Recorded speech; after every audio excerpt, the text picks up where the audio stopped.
Good afternoon, friends. We come to you at the end of a week that has been a tumultuous, difficult, extreme week that I think for many of us has just been hard to move through.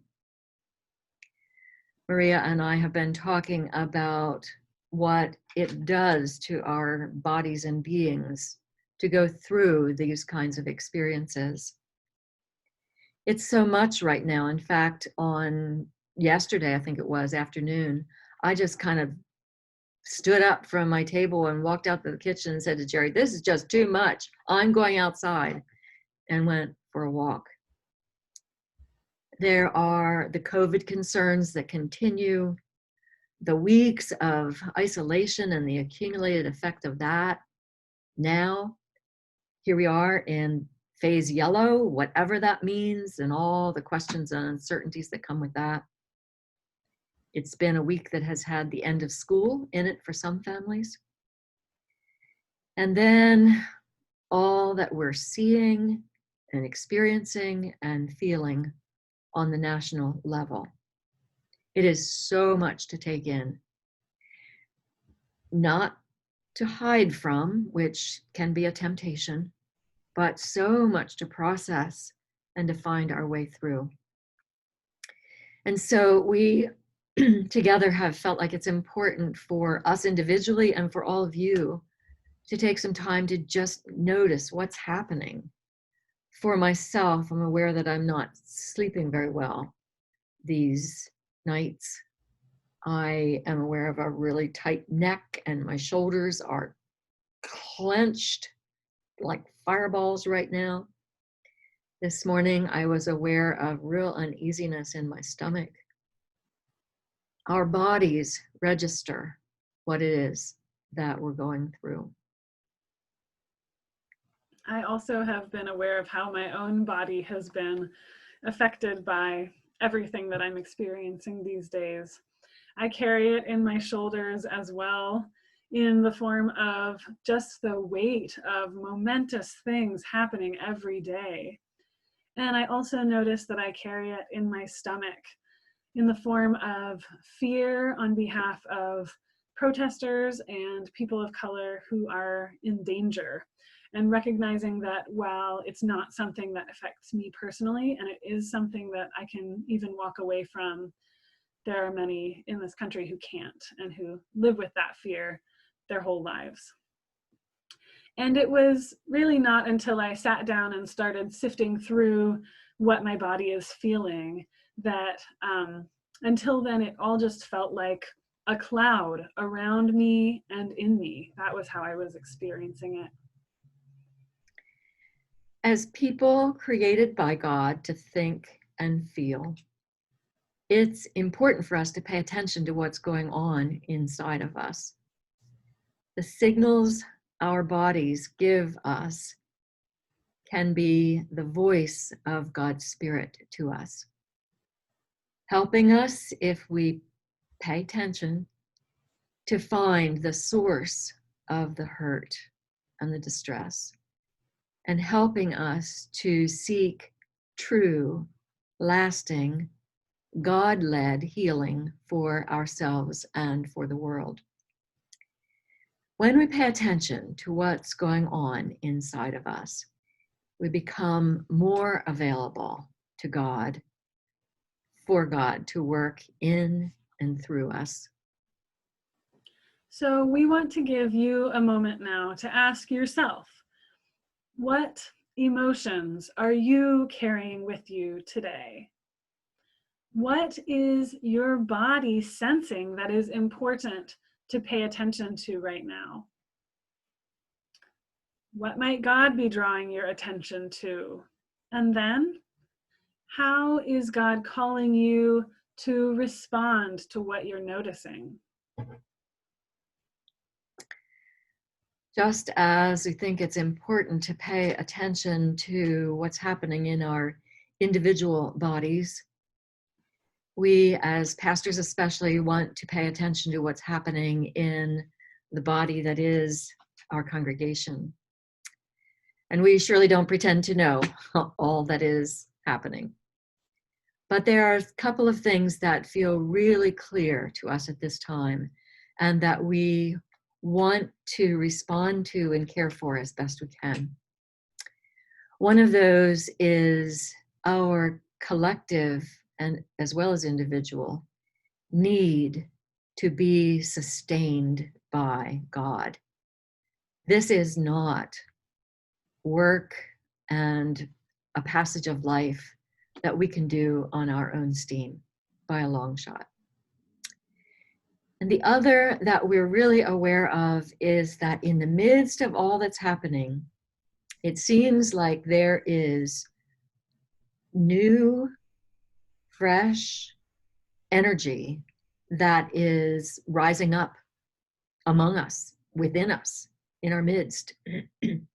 Energy that I think is wanting to reach out and respond to what we're seeing and feeling, and probably are having deeper levels of awareness about than many of us have had before.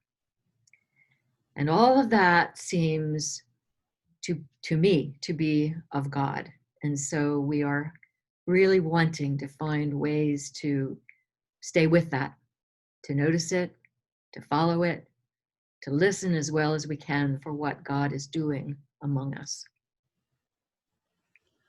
And there are a few of those things coming up in this coming week that we especially want to notice and point out here. The first is that this coming week is going to be a very intentional week of prayer as a congregation. This has been in the works for a few weeks already now, and it is becoming more and more clear that this is the right time for us to be focused in this way together. So at some point this weekend, you will receive an email with prayer prompts for the week. And there is also a Facebook event which you can join to get daily prayer prompts on Facebook with suggestions for prayer within our community and much more broadly. And it's a place for you to check in on the Facebook group and let others know and be in prayer together as a community. So that is one very concrete, very important thing that we'll be doing together this coming week. And it'll be called the prayer vigil. So look for those words. Thank you.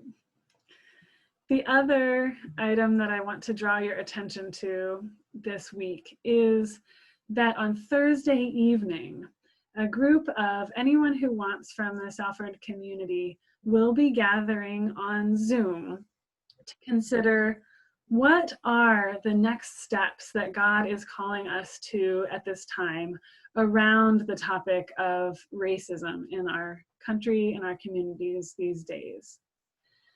So if this is something that is stirring your heart right now and you are feeling called in some way, whether you're clear about what you're being called to or not, please do join us for this conversation. Bring your ideas and the passion and direction that you are feeling called to. Bring your questions and your wonderings if that's where you're at right now. We hope that this will be a time that we can continue to work with and support one another with this new energy that seems to be rising up at this time. You'll hear more about that in the coming days. We want to extend a special blessing to you again today. And we're going to use a blessing from Jan Richardson. Before we read that blessing to you, I want to share just a sentence or two of Jan's words about her own understanding of blessings. At the core of my belief about blessings is the conviction that a blessing conveys God's desire for our wholeness, and that it holds the ability to open us to the presence of God in any circumstance. So, a blessing for this time, this week. Because I do not know any medicine for grief but to let ourselves grieve. Because I do not know any cure for sorrow, but to let ourselves sorrow.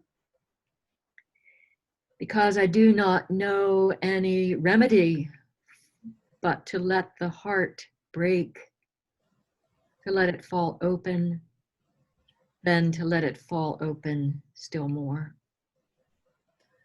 Because I do not know how to mend the unmendable, unfixable, unhealable wound that keeps finding itself healed as we tend it, as we follow the line of it, as we let it lead us on the path it knows. Because I do not know any solace but to give ourselves into the love that will never cease to find us. The love that will never loose its hold on us. The love that will never abandon us to the sorrow for which it holds the cure. On this day, on this weekend, may you, in whatever ways are right for you, find, experience, taste, know some of this abiding love that is present for us. Take care, dear friends.